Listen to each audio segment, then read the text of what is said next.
welcome to Chase After the Right Price. What I got here today is Pokemon. Not only Pokemon, but graded cards and loose cards. Okay. So in this that case, that is a glorious case. You'll see. Oh my goodness. And one thing that's unique about 95% of these cards is they're all PSA 10. No way. There's a few that are like 8s and 9s, but that's only because they're vintage. Uh-huh. And that's why I included them. Oh And my this, goodness. Yeah, we'll slide one out just to get an idea. These are all sealed vintage booster packs. Well, geez. Well, you know I've been really diving into Pokemon cards a lot lately. I don't even know where to start here because I'm hoping I can buy a whole bunch of stuff. Okay, well let's start with something simple. Okay. We'll go with the raw ungraded cards. That way you can flip through. Ones that might be interested in, just set them to the side. I love that Dark Ampharos card. The Rocket Zapdos. Ooh, boy. I've heard you've been collecting E-Series cards. Yes. So yeah, the e-readers are like, I want to complete all the sets, so that includes Expedition, Aquapolis, and Skyridge. Those are definitely the top of my list right now. So yeah, I'm probably going to be setting aside just about all e-readers. And I need to get much better at tracking what I have and don't have. See, this is like, what's that Pikachu promo? I know I have that, so I don't need that one. The pre-release Aerodactyl, 10th anniversary Pikachu. I have a complete Black Star promo set, so I don't need any of those. And then that. Oh, that's the no symbol, This is isn't actually it? the no symbol error one. So those of you that don't know out there, this is a jungle card, and I don't know if I have a jungle card in here, but there should be a jungle symbol right here in that corner. Some of these made it out as error cards where it didn't include that symbol in the card itself. I'm wondering if you think the no symbol card is more rare or less rare than a first edition jungle card. A first edition holo card? Yeah. In my opinion, I think it is, because if you look at it from the production standpoint, the first edition holo was included same base rate as these would have been included. So a holo, hit and a first edition holo hit were going to be the same. But for them to add that aspect of this being an error card, which probably came out of one specific factory and a print line that they eventually caught and stopped, I think it's harder to find the no symbol cards than just a first edition holo card. The value is obviously going to be more for the first edition holo for what it is, but from a rarity standpoint, I think these are a lot more scarce. Right. Some of the modern cards are growing on me, but vintage still has my heart. I'll put that in my maybe pile. Oh, that Pichu is glorious. The Lost Origin Gengar, that's a cool card. Pikachu EX. Look at that Mew. So yeah, you got a good mix here. There's that Dark Charizard Hollow. Love that card. But I've got the complete set, so I'm good on Rockets. So how do you decide what to grade, what not to grade? What's your process there? There isn't a rhyme or reason. Some cards I grade just because I want them for myself, and I'm okay if they don't sell, but just to have them. Obviously, if I'm looking for something where I'm trying to maximize, I'm looking to grade the best condition cards. For sure. But sometimes, especially if you guys are versed in grading cards, you might have a 6-month window from the time you send that card in to the time you get it back. Yeah. So where it's still a chance at getting a 10. So for me, I have a good mix of stuff that is gradable at my tables. Because for me to take that card and it be gone 6 to 8 months and come back possibly an 8, possibly a 9. Yep. It's not worth it to me. I'd rather just sell it raw and have it at my table for someone else to grade. Absolutely. So I know some vendors will say, and this card isn't gradable. This card isn't gradable. With me, it's like there's a lot of cards in here that are completely worthy of grading. Just from what I do and the time constraints I have, it's not worth it to me 100%. To send out every single card. Okay. Yeah, that makes sense. And guys, if you're watching this video and you're like, man, Chase is passing up on the craziest stuff, I really want it, and I would pay well for it. Jesse goes by Jam Collectibles. Yes. On Facebook, Instagram, Mercari, everywhere. Yeah, and I've recently started a TikTok and a YouTube where I've been doing shorts, trying to put myself out there more. I have a lot of people ask, but I said I'm Jam Collectibles and Games pretty much on every single platform. Can people reach out to you if they see something they want to buy? Absolutely. Okay. If there's something in any of these videos that Chase may pass on that you are interested in, feel free to reach out. I can send you more pictures, videos, whatever it may be. Yep. I do ship across the US. It doesn't matter where you're at. International, it's a little bit different for me depending on what it is. It's hard, but I have done it before. So I said, please don't hesitate to reach out and give me a follow. He's super, super reasonable, full of integrity type of guy, so can't recommend it enough. But I want to look at these graded cards. Okay. You say it's mostly 10s. It did, and I tried to separate it into like, Japanese. I believe almost all of these are that cool guy named Charizard. Oh my gosh. And then the rest are just a mix of modern. And then there are a few CGC 10s in there as well. Okay. So if you want to grab a stack and go through. I do like collecting PSA 10 Charizards, so you might get me on some of these. Golly. Cosmic Eclipse 10 Charizard. There's the Restroom Charizard. This is amazing. Sweet mercy. So did you grade most of these yourself, or did you buy these? Like what's the story here? It was actually a culmination of both. Some of these I sent in. Some of them was just a really good connection I had with a guy that he sent in. Some I've had come up to my table, and it's just been a mix of like sourcing all over the place. Okay. And like I said, I'm a fan. Like anything in my personal collection is usually a 10. Just because it makes it simple. You're giving me some goals to strive for here, I think. We just passed the KFC Charizard, by the way. I have hilarious card. Yeah. This is the. Explain what this card is. So they did, and they said this artwork Charizard is now featured in probably 7 different variations. I think so. From like Legendary Collection. This one was I forget what, it's an anniversary collection of how it came out. They said obviously it has the date on here. It was in 2023, so it's only 3 years old. But they did a anniversary collection where they kind of reprinted the artwork, similar to how they did in Evolutions. Evolutions, and we even have a Celebrations version with the Pikachu. That might be still to come, but it's crazy how many versions there are of that card. So one of the things I want to point out with this next set, especially from a PSA standpoint and some collectors, there's something called sequential grading.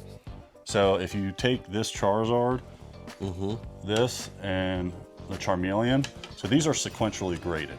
So I personally sent all of these in. So if you look at the barcode here, that's 4458, 4459, 4460. So when these got sent out, they got graded back to back to back and all came back 10s. Okay, so usually when you have sequentially graded cards, it does pull a little bit different of a premium than buying these individually in 10s. I was going to say, if that's a 10, that'd be pretty crazy. I sent that one in myself. Dang, nice. Blaine's Charizard. Love that card. Definitely one of my favorite artworks, honestly, of all time. I just think it's glorious. If I buy everything I want, my wallet's going to be hurting.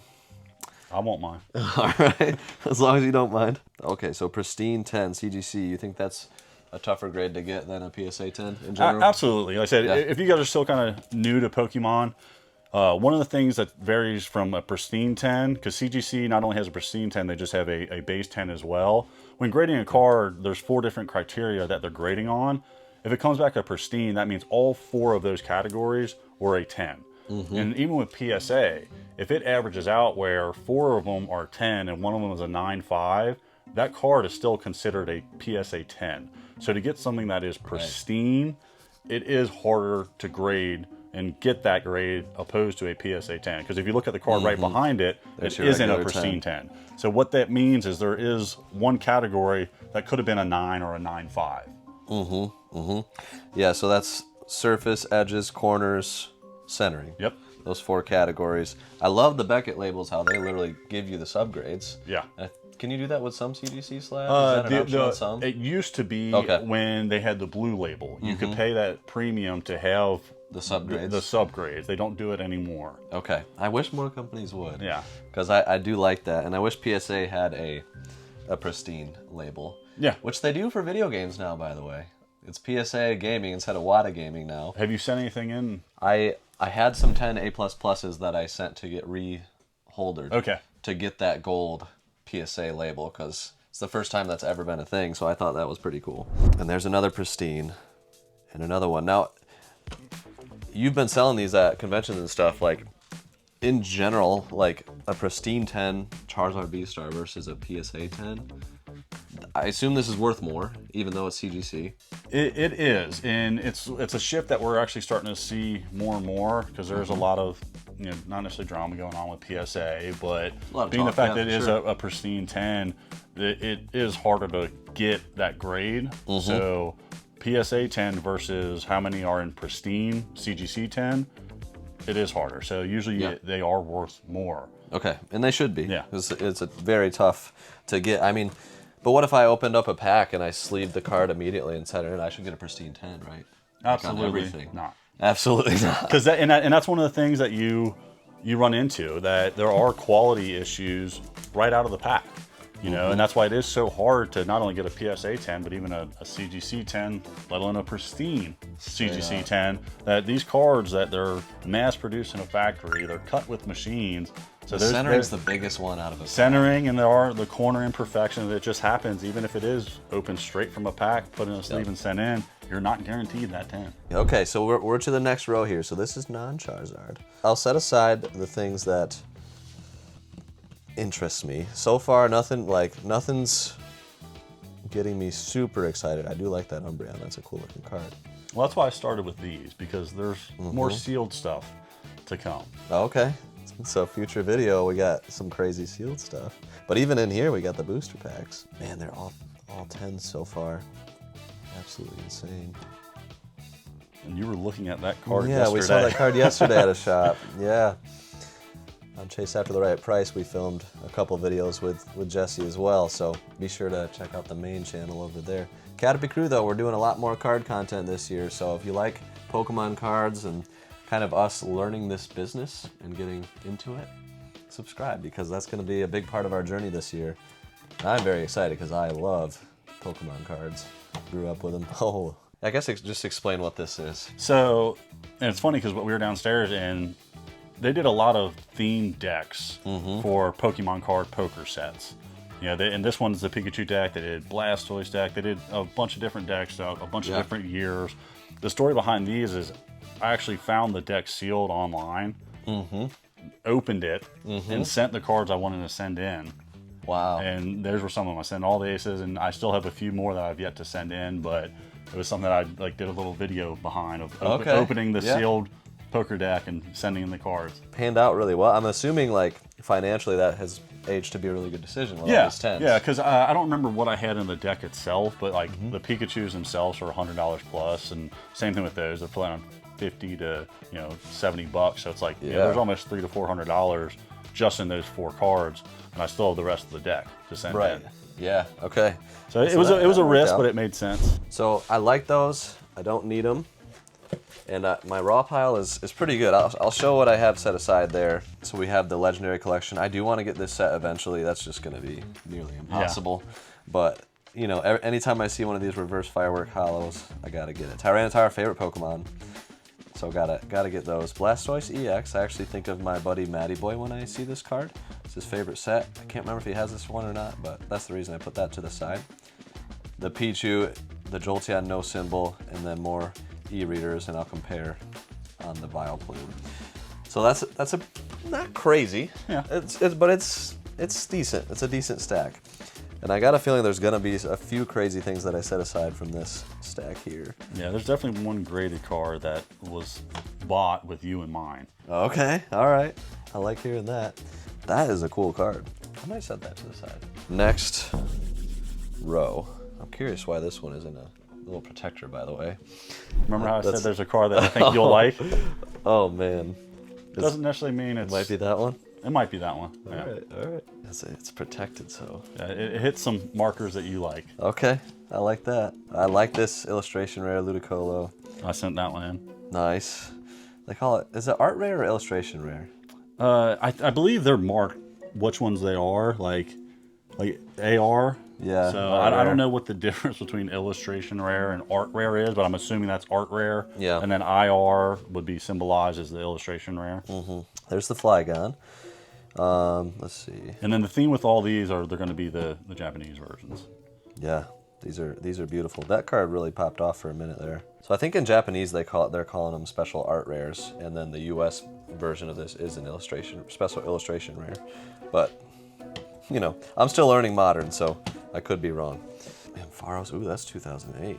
Yeah, and this is the stuff that when we were talking yesterday, that I enjoy collecting. The stuff that's kind of like a low pop. Yeah. That you don't see often. I like. That's a crazy card. Something like that is I found. I don't know.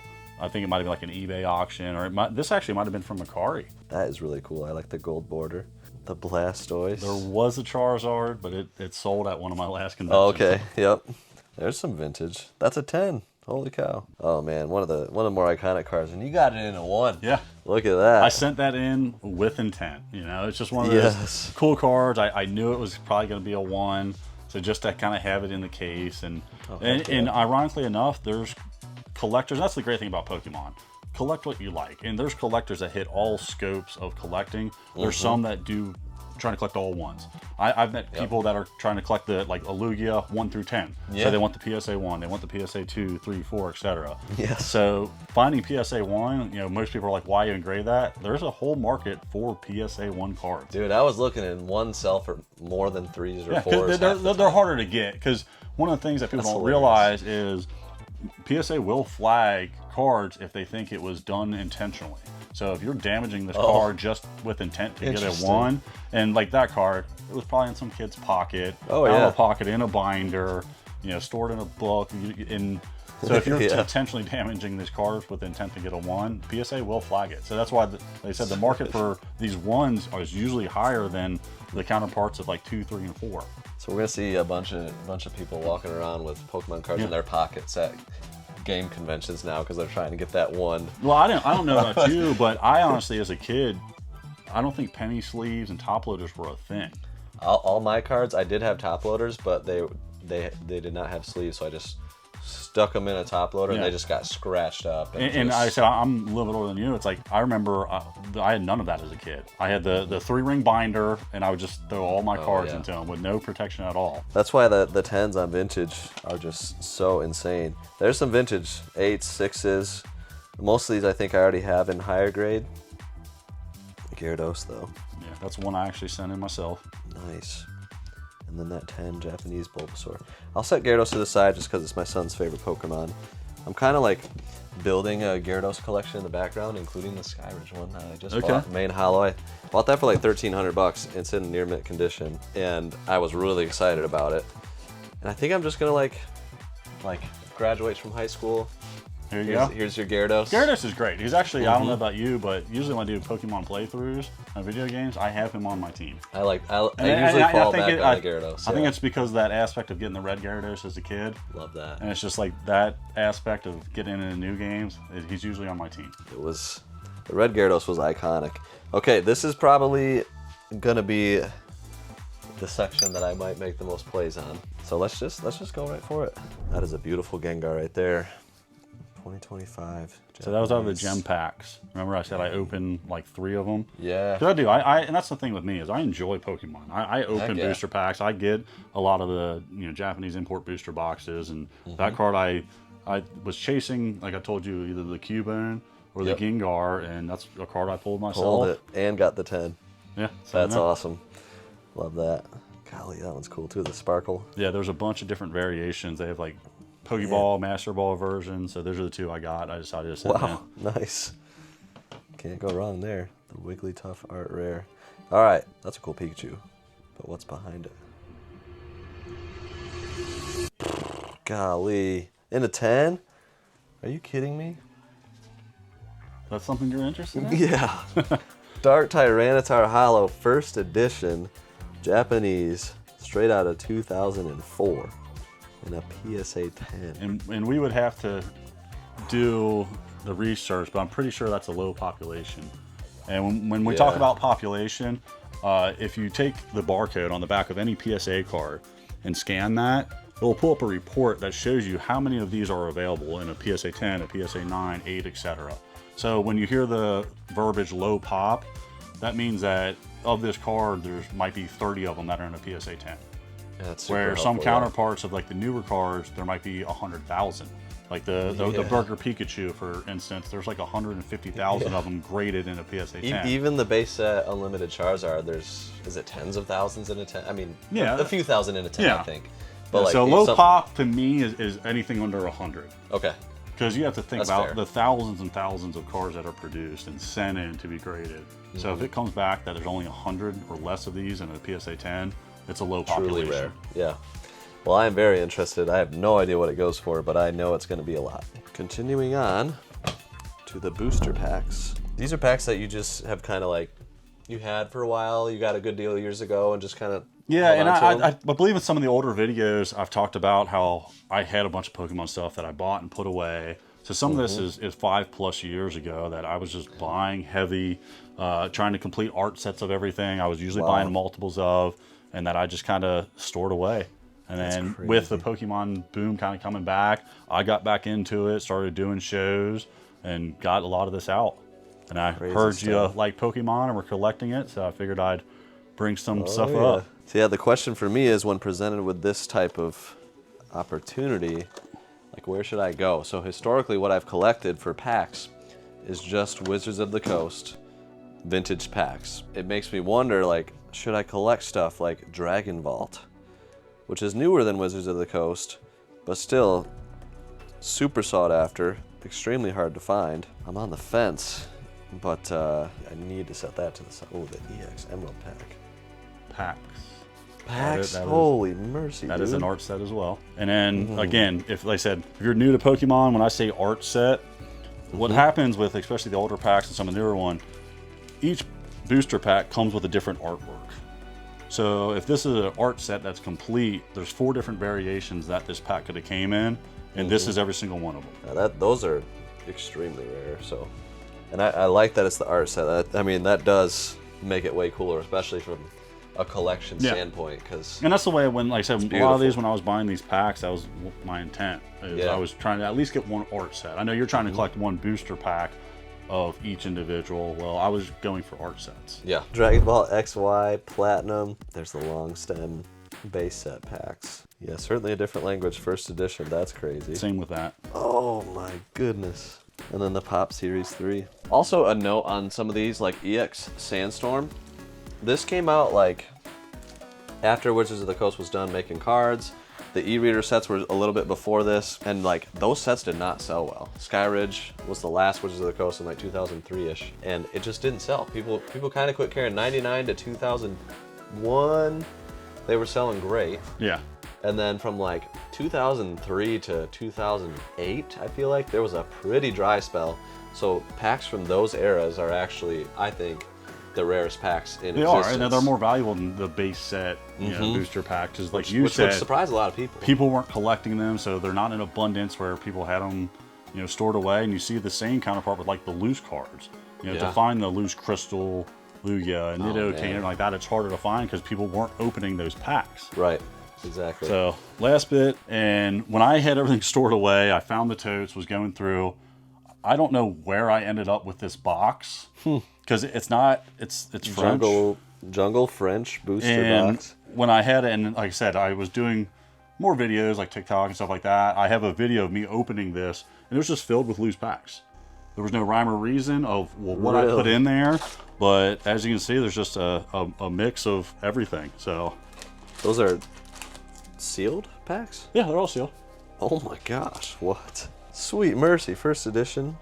Yeah, so Team Rocket. These 3, the first edition, Team Rocket, Jungle, and Fossil, I bought, this has to have been 10+ years ago. I remember getting them off eBay, and I think they were like $50 each. Wow. And I have photos somewhere, the Burger King Pokeballs? Mm-hmm. That had the gold cards in them. I had those open, and I had those 3 packs in there. That's great. Goodness, Diamond and Pearl era, Black and White era, Platinum, more Platinum. Dark Explorers. Ooh, that one's Triumphant. Wow. Look at that. So I know it's worth more than $40 now, but at the time that I bought this, it was at least $40. So I like leaving, like I said, here's an art set. I like leaving price tags on some of the stuff because, you fast forward to 10 years, you don't remember what you paid for it. So it's like you see something like that. And I'm sure you've got consoles in here where you see like the JCPenney or KB Toys of like $9.99. Oh, yeah. Some crazy, crazy stuff. Evolutions. Gotta love those. 2016. Well, you've given me a lot to think about. Absolutely insane. We'll get to the good stuff after this. What does that even mean? This has been nutty. Okay, I'll tell you. The ones I'm most interested in are these 3 art sets. Okay. So this is the Gym Heroes, and then EX Emerald and EX Sandstorm. I might be interested in some of the first edition ones, but I think I already have most of them. And those will be almost the hardest, those 3 to come off of, just because Yeah. I have the story behind them. Yeah, And that's I don't always been blame really you. important to me from a collecting standpoint is like, does what I have a story? And those were like one of the very first sealed packs that I bought. That Yep. kind of got me really fully back into it. 100%. And then Evolutions came out. And it's just like that hit that niche Yeah. of like, I remember opening this artwork as a kid. And I was buying booster box after booster box on eBay yeah. for like $120. And now And it's- that was it's- 2016, and that's like really what kind of sparked Yeah. a re-interest of a lot of old collectors like Yeah, you because and I. at that point, most of us were adults. We were 30 plus. We had the financial stability to open these packs, and Yeah. from there, it's like there's almost like no turning back. You know, they got everyone back in, and it's just kind of grown and grown. Right, there was 2016, 2020, which was crazy, and then even 2025 was one of the most crazy years in Pokemon history, if not the most. So of what I have here, is anything like off the table? Is it all something you'd be willing to sell? Yeah, absolutely. Everything here is Okay. for sale. The hardest thing would just be the 3 first edition packs. Outside of that's that, you know, everything is free game. Okay. Well, let's go with this stuff. Okay. And we'll see what we can come up with. Okay, Jesse, we have done some research and gotten some numbers together for like what the stuff is generally worth. And we were kind of wrong on this. These EX Emerald packs are from 2003. Yeah, so real early 2000s. So Yeah, like even earlier than both of us thought. EX Sandstorm, I think, is in that similar era. The biggest packs, though, like we were kind of saying, like that after Wizards of the Coast era is just really hard to find. So these are the most expensive. These this full art set probably goes around $2,000. Yeah. Which is insane, and it's beautiful to me though. The legendary Pokemon on them are just like right up my alley. Like I was playing the GBA Pokemon games like crazy at this time, so I love those. The EX Sandstorm packs, really hard to find, really beautiful, and then the Gym Heroes. So let's start, if you don't mind, with the Gym Heroes Okay. full art set. I think we found these in the 250 to 275 range, selling unlimited per pack. So with that in mind, it's 1,000 to 1,100 market value. Do you have a number that you're comfortable with? Everything here is a collection piece. Yeah. I mean, I have a number in my head. I obviously, the term is I don't want to negotiate against myself Yep. in terms, but no, sometimes Okay. I'll throw out a number because I'm fine with it. I think we're probably going to be pretty close. Okay. You know, knowing you and where you're trying to be at, even if it is for personal. I'll throw out the number first on that one, and And then I'll do let the next you. one. How about that? So, let's say high end 1100. I was probably in the 850 to 875 range. Okay. I was gonna say 800, Okay. so we're not far. We're not far. Let's bank that, Okay. and let me throw out my offer here. So EX Sandstorm, so 1,400 to 1,500 for the full art set. And these you got from a connection that had them for years Yeah. and didn't weigh any of them, didn't do any of that stuff, and you haven't done it either. So that does help on my end of things, like knowing that these are legit. You've got a really good story. You've gotten stuff from him in years past, and so you know he's a great connection. So that helps for sure. So 1,400, and if it might be up to 1,500 depending. So I would offer around 1,100 there, Okay. and that's 80%. Yeah. 1,120. So let's say you get to 1120 on that, and we were close on that. You were at 8. I was at 850. Just in the scope of keeping even, could you get to 830 on those? Just put even 2, right? Or So yeah, I can get to 830. That would put us at 1950. 1950, 1120 plus 830. Let's shake on Yeah, that. lock it Lock in. that in. Now I want to save these for last because these are the biggest cards, biggest packs. But we found this Tyranitar, one listed at 750, last sold in November for 400, yeah, in the population report, there's just over 100 something in a PSA 10. which is crazy. I love the card. This Tyranitar also about that $200 range. So for this, like, it's hard for me to know what to offer, especially since the last sale was 400. I think it's worth a little bit more than that if you were to sit it. Yeah. At, you know, more than that, you could probably get it. But with that in mind, I guess I would match that last comp and offer 400. Okay. And then this one, I would offer like 140. And I don't know what you think about that. You can talk to me. I'm at an immediate yes on this. just because, like I said, it was a piece that I had you in mind when I got it. I'm stoked about it. You know, it actually wasn't set out at conventions. Well, thank you. Yeah, because I knew I was coming my up favorite here. Pokemon, It's just man. it's one of those things that I'd love to see it go to someone that not only enjoys Pokemon but enjoys Tyranitar. The Tyranitar collection is growing, man. So if we lock in at 400 on that, you were trying to be at 140 at this. Give me an extra 10. Call it a day. Shake on it. Let's There you go. go. So 550. All right, so adding 550 puts our total at 2,500 Okay. right now. And then we got the e-reader cards. So the Mew, this was like, it's the reverse hollow. It was a little over $100 typically. Yeah, and one thing that we are taking into account is condition. Yes. So this card could, you looking up online, you could see it for $40, you could see it for $100, you could see it for $120. But condition is key when we're pricing these items out, and all of these are in, They're you in know, good near mint to condition. light play. There's no damage to them. There's no creasing or heavy whitening. So that is something we are taking into account. I know you guys don't get to see like the backs of them. It's hard to tell. Yeah, so when we're coming up with these prices, it's that we're keeping that in mind. It's all factored in, and Pichu is in that similar range, and this is also in lightly played in near mint condition, which I love. I need these cards for the sets. Even Vileplume, pretty similar value. This is from Aquapolis.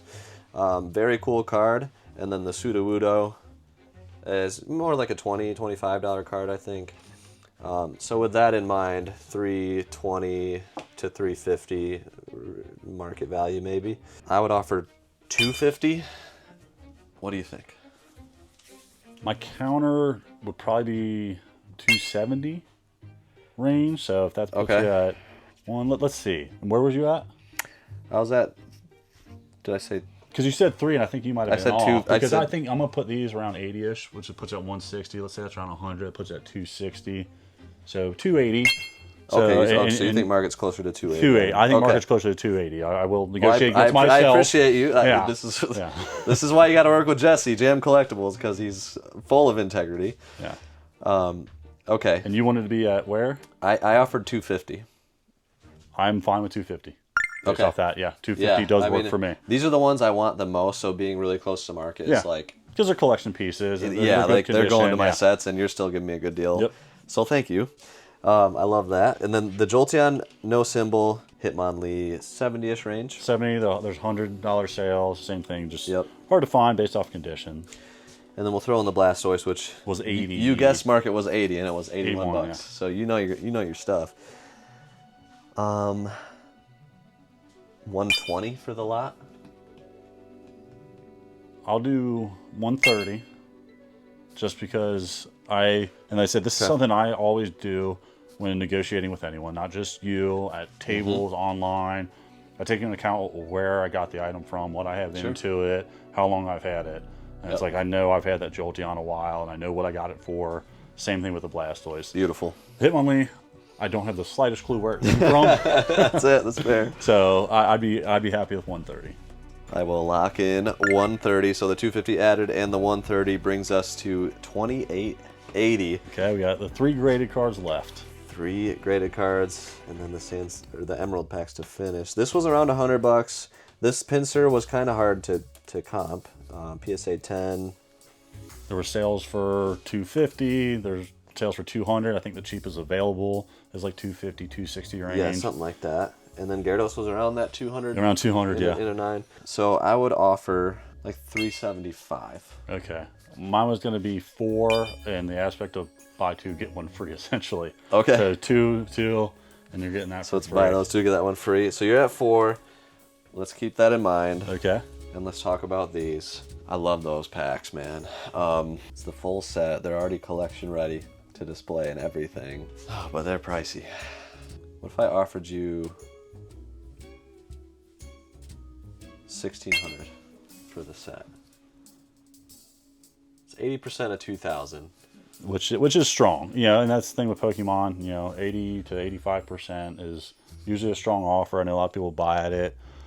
My initial thought on those was 1,800, just because sealed vintage I think is going to become harder and harder to find. And I think more people are going to catch on to the aspect of like all this modern stuff is printed so high. Yep. I do think the room for growth, especially in the next X amount of years, is going to be the sealed vintage. I think that's fair. So I had offered basically get me to 1,700 here, and I'll match your 400 there. Get it to 2,100. And I'm just gonna do the work for you because we're at 4,980. If that's the case. You know what I'm gonna say. You know 5,000. Yeah. All right, $5,000. Let's shake on it. Absolute Grails acquired. Jesse, you brought the heat. You brought the absolute heat, and we still have in a future video coming. Yes. You have even more crazy sealed stuff for me to check out. So $5,000 deal already done. I'm gonna be broke by the time the next video is over, but subscribe for that one, and we'll see you guys. Make sure to check out Jesse, Jam Collectibles, Instagram, Facebook, Mercari, and everywhere. Peace.